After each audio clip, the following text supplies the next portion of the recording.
Salut à tous! Ça fait déjà une semaine que Benjamin est parti, on entend beaucoup parler de lui et il a déjà traversé pas mal de systèmes météo. C'est Thomas qui va tout vous expliquer. Salut Thomas, bon du coup est-ce que tu peux nous expliquer un peu les choix stratégiques de Benjamin? Bah oui, je vais vous expliquer dans cette petite vidéo le déroulé de sa première semaine de course et puis comment il a géré la pression, la météo et où il en est aujourd'hui.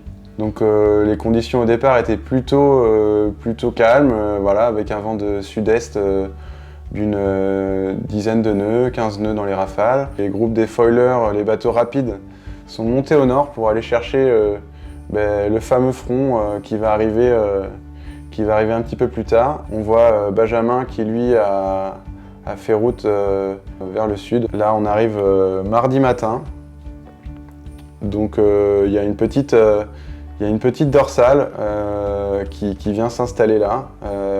Une dorsale c'est un anticyclone, c'est le haut d'un anticyclone, c'est une zone sans vent, donc on voit les bateaux qui évoluent à des vitesses assez faibles.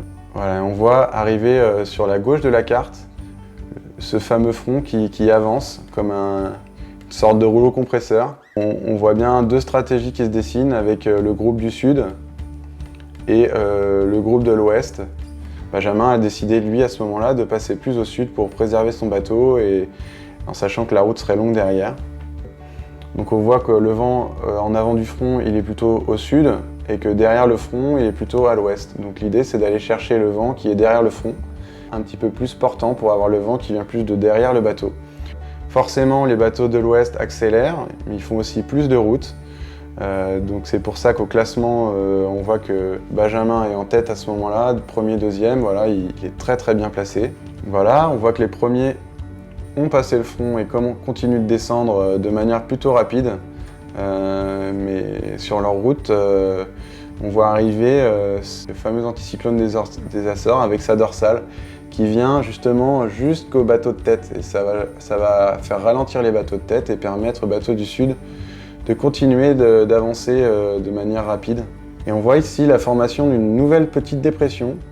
Et donc l'idée, ça va être par la suite d'aller attraper cette petite dépression. Et on voit que le vent ici de nord-est là va aider les bateaux qui étaient les plus au sud à accélérer. Donc là on voit bien que les bateaux du sud accélèrent alors que les bateaux de l'ouest ont moins de vent. Un petit peu plus au sud, la dépression tropicale Theta qui est relativement forte, avec le vent qui s'enroule dans le sens inverse des aiguilles d'une montre, voilà, comme ça.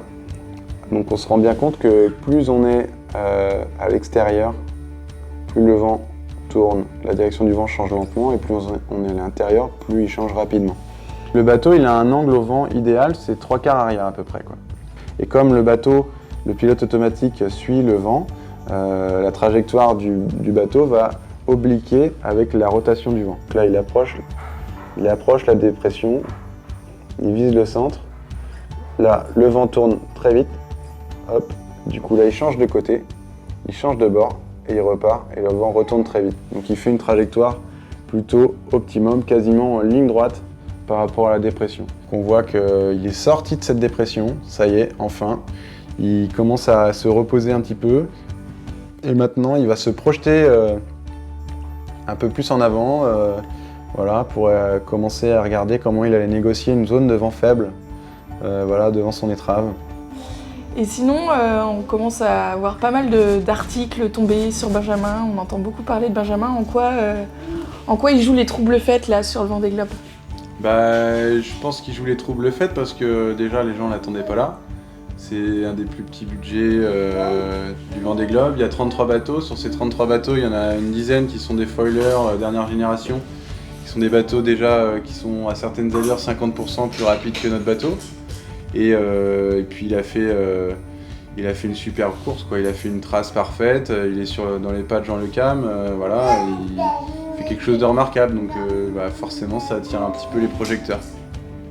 Bon, mais on se retrouve la semaine prochaine pour les nouvelles aventures de Benjamin et Flaggy.